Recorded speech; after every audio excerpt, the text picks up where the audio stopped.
करीम, मैं कहना चाह रही थी कि आज रात भी अगर हम घर नहीं गए तो ऐसा ना हो कि हमारे लिए कोई मसला खड़ा हो जाए। कुछ नहीं होगा, तुम फिक्र नहीं करो इसकी।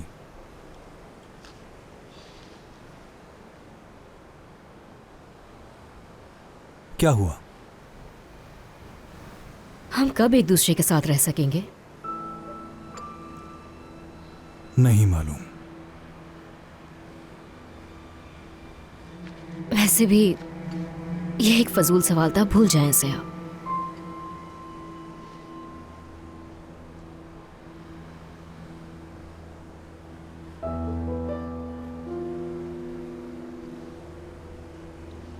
नसरीन,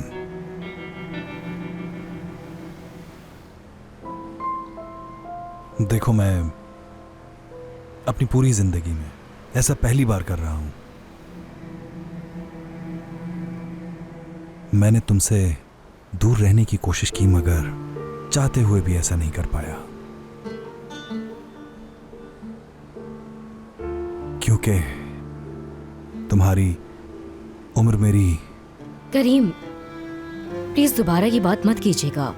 आप क्या समझते हैं कि मैं ये सब कुछ नहीं जानती? मैं हमेशा गलत समझती आई हूँ कि आप मुझसे दूर रहते हैं, लेकिन अब समझ आया मुझे कि आप तो असल में खुद से लड़ रहे थे। मगर प्लीज करीम, अपने आप पर जुल्म मत करें। आप खुद को इल्जाम मत दें, ठीक है?